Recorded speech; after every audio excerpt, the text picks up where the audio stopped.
What's up, guys? Welcome back to my channel. I'm back with another YNW Melly video. So he was in court today after the prosecution asked for the trial to be pushed back while they were awaiting the results of an appeal that they put in that encompassed a lot of important issues. The judge, however, said that this wasn't a good enough reason to delay the trial, and he said that they're going to move forward with the September 10th, 2025 trial date. We are going to go forward on September. The state's motion to reconsider oral order moving forward with the September 10th, 2025 trial date is going to be denied. If I can, just for purposes of the record, because I know the court has cited that the defendant has been in custody for a long period of time, just to bring, for the record and for the court's attention, the defendant has already had one completed jury trial during this time period, which was a mistrial. A second trial was started, and a continuance was taken during jury selection because of the difficulties we will have with seating a jury in that case. So he has had those opportunities for trial. In addition, the state did take an appeal. The defense also did take a cross appeal. So when the court talks about the overwhelming issue and compelling the state to go forward, I don't know if the court is considering the fact that the defense, by filing its own cross appeal, has also created a delay, and if he's insisting on going to trial, is he now waiving that appeal, seeking a suppression of additional evidence? And finally, Judge, just so, again, the record's clear, what this, given Judge Murphy's order, and there would be an intent to comply with it, what the court is compelling the state to do is to go forward with evidence that has been suppressed. In other words, we would not be able to use that evidence. You can't. It's suppressed. That's exactly true. Listen, I have to follow orders from a higher court.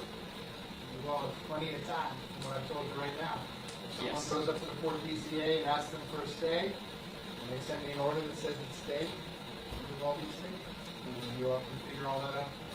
Also in this hearing, the defense requested that the judge compel Detective Luna so that they can ask her some questions about her participation in the case.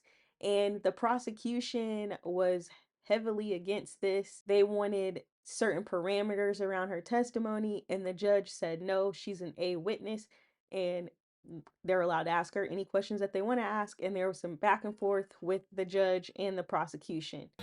With the court's indulgence, just one other issue, going back to the order compelling Detective Luna to testify, answer questions. What we would ask the court to do is just briefly, in camera, with the court reporter, just take brief testimony that it is an open investigation. We just need that clarity so that when we discuss it with the AG, since it'll be testimony as opposed to my problem. I mean, if you don't like what happened in court, you change it. I mean, you all have an ethical obligation as the for a testimony as it relates to his homicide case, but they're going to go into another area, and that's where we'd be seeking that protection with the in-camera review of the open investigation.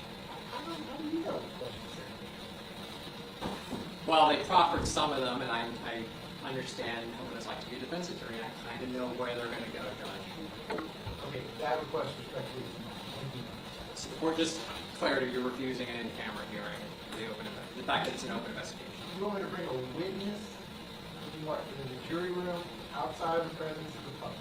Yes. With a court reporter. This is the guidelines that are outlined under Rule 3220. The court to learn to, so the court is aware to create a record that there's an open investigation. Because I want that clarity for the court when they ask, is it? I don't believe that there is. What they argue is correct. I said that in January. Back when I was doing this, standing out there, it didn't take me until 18 months to arrest my crime. It took me about 18 minutes. So. I can show you the investigation. So yeah, as you can see, the judge is pretty much over the prosecution. I don't know, guys. It looks like the state's at a disadvantage here. I mean, are we looking at another hung jury, or, you know, what do you guys think? Let me know what y'all think in the comments down below. And I'll be back if there's any more updates on his case. Thank you so much for watching. If you want more videos like this, please subscribe. If you like this video, please hit the like. She's like any other witness. She has no right to refuse to answer any questions. As to an open investigation, she does. That's the state's position. She can discuss, well, then I would ask the court to conduct a in-camera hearing. Actually, I believe for 3.22, I think the rule says the court needs to. I mean, I probably should choose my words carefully here, but I don't even understand what frequency is. This is a death penalty. And Judge, the heightened... No, now it's my turn to talk. The whole purpose of this is for him to decide, and by the way, I believe I said this back there, but there is a time, obviously. And if you want to do it, I don't get to decide who's the Mr. Demons gets to